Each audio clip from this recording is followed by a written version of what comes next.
Hello दोस्तों, कैसे हैं आप सब। सोचिए आप एक नए शहर में बहुत सारे उम्मीदों के साथ एक नई अपार्टमेंट पे शिफ्ट होते हैं। तब आपको तो सब कुछ परफेक्ट लगता है, लेकिन धीरे धीरे आपको ये महसूस होता है कि इस घर में आप अकेले नहीं हो, कि ये घर एक हॉन्टेड अपार्टमेंट है। तो सोचिए आपको कैसा लगेगा। ऐसा ही एक हॉन्टेड अपार्टमेंट के बारे में है हमारी आज की कहानी। दोस्तों, आज हम बात करने वाले हैं पैरानॉर्मल इन्वेस्टिगेटर गौरव तिवारी के एक और रियल लाइफ इन्वेस्टिगेटेड केस के बारे में। इससे पहले भी मैंने इस चैनल पर उनके दो और डरावने केसेस शेयर किए हैं। अगर आपने अभी तक नहीं देखा तो जरूर देखिए, डिस्क्रिप्शन में लिंक मिल जाएगा। तो चलिए बिना वक्त गवाए चलते हैं इस खौफनाक कहानी की तरफ। कहानी शुरू होती है मालती नाम की एक औरत से, जो एक सिंगल मदर है। अपने हस्बैंड से डिवोर्स के बाद मालती अपने दो बच्चों को एक सिक्योर और बेहतर जिंदगी देना चाहती थी,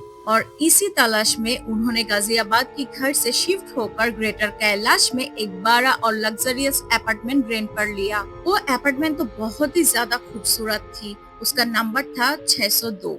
उन्हें लगा था कि ये नए घर उनके दुख को पीछे छोड़ने में मदद करेगा, लेकिन उन्हें क्या पता था कि कुछ यादें दीवारों में कैद होती हैं। मालती के घर में वो उनके दो बच्चे और एक मेड थी जिसका नाम था डॉली। शिफ्ट होने के बाद एक रात की कहानी। टाइम लगभग 11 बजे का था। बच्चे सो चुके थे और घर की मेड डॉली भी अपने कमरे में थी। मालती अकेले ड्राइंग रूम में ऑफिस का काम कर रही थी, लेकिन अचानक उनकी नजर किचन की तरफ गई। अंधेरे में फ्रिज का दरवाजा थोड़ा खुला हुआ था और उसकी रोशनी में उन्हें एक धुंधली सी फिगर दिखाई दी। फ्रिज के ठीक सामने कोई बैठा हुआ था। मालती को लगा था कि शायद ये डॉली होगा। उन्होंने डॉली को आवाज दी, डॉली इतनी रात को वहाँ क्या कर रही हो तुम। जैसे ही मालती ने आवाज दी, वो परछाई धीरे से मालती की तरफ मुड़ी। जब मालती ने उसका चेहरा देखा तो उनके पैरों के तले जमीन निकल गई, क्योंकि ये कोई और नहीं है, मालती की अपनी ही हम शक्ल थी। लेकिन वो दूसरी मालती देखने में बहुत ही ज्यादा खौफनाक थी। उसके चेहरे पर खून लगा था और उसके हाथ में मांस का एक टुकड़ा था। वो औरत एक शैतानी मुस्कुराहट के साथ फ्रिज की तरफ इशारा करती है। जब मालती ने फ्रिज के अंदर देखने की कोशिश की तो उसकी तो होश ही उड़ गए थे, क्योंकि वहाँ सब्जियां नहीं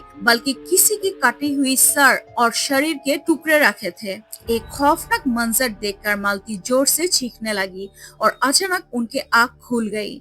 आंख खुलते ही मालती को ये एहसास हुआ कि वो तो सिर्फ एक बुरा सपना था, लेकिन वो सपना इतना खौफनाक था कि मालती का पूरा जिस्म पसीने से भीग चुका था। उसका दिल जोर जोर से धड़क रहा था, जैसे कोई अनदेखा साया अभी भी उसके आसपास मौजूद हो। आंखें खोलते ही उसने महसूस किया कि वो काम करते करते वही थक कर सोफे पर सो गई थी। उसे लगा शायद ये सब थकान और स्ट्रेस का एक असर है, इसीलिए उसे बुरा सपना आया है। वो उठी और खुद को नॉर्मल किया और फिर से काम पर ध्यान लगाने लगी। लेकिन तभी खिड़की पर जोर जोर से नॉक करने की आवाज आई। जब उन्होंने पीछे मुड़कर बेडरूम के मिरर में देखा तो उन्हें अपने ही रिफ्लेक्शन अजीब लगने लगी। ऐसा लग रहा था कि जैसे शीशे के अंदर बैठी मालती बाहर निकलने की कोशिश कर रही हो। मालती ने अपने बच्चों के रूम में दौड़ के गई और जैसे तैसे वो रात गुजारी। डर के मारे मालती ने अगले ही दिन इंडियन पैरानॉर्मल सोसाइटी IPS को कॉल किया। केस के सीरियसनेस को देखकर राज अगले ही दिन अपार्टमेंट 602 में पहुंच गए।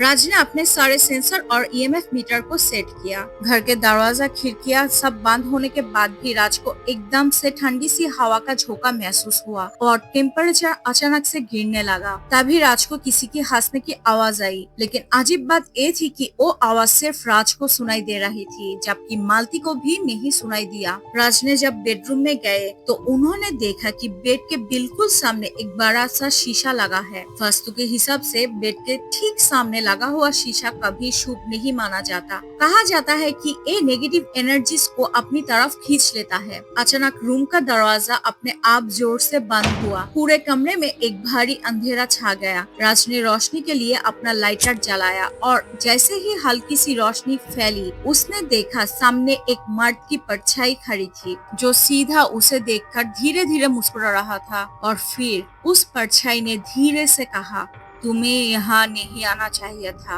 अगले ही पल राज को एक आदमी और एक बच्चे की दर्दनाक चीख सुनाई दी। राज का शरीर एकदम से जम गया, जैसे कोई इनविजिबल शक्ति उसे पकड़कर रोक रखी हो, और फिर अंधेरे में वो बेहोश हो गया। जब राज को होश आया तब रात के 3:30 बज रहे थे। राज ने धीरे धीरे इस जगह की काली हिस्ट्री मालती को बताना शुरू किया। 1990 के दशक में इसी प्रॉपर्टी पर एक पुराना घर हुआ करता था, जिसका नंबर था 602, और वो घर कई अजीब और डरावनी हादसों का गवाह बना। उधर एक आदमी अपना 6 साल के बेटे के साथ रहता था। उस आदमी पर एक झूठा मर्डर केस थोपा गया था, और इस वजह से उसकी पूरी इज्जत और शायद उसकी जिंदगी का सुकून भी मिट्टी में मिल गया था। इतना ही नहीं, वो किसी से बात नहीं कर पाती थी। कुछ ही दिनों बाद उसके और उसके मासूम बेटे की लाश घर के बाहर मिली। बाप और बेटा दोनों ही इंसाफ की उम्मीद के लिए तड़पते हुए मर गए, और वही गम, नफरत और दर्द का बोझ इस प्रॉपर्टी के साये में हमेशा के लिए बस गया था। वो उस घर में किसी को नहीं रहना देना चाहता था। वो आत्मा इसी घर में भटक रहा था और हर पल मालती को डरा रहा था।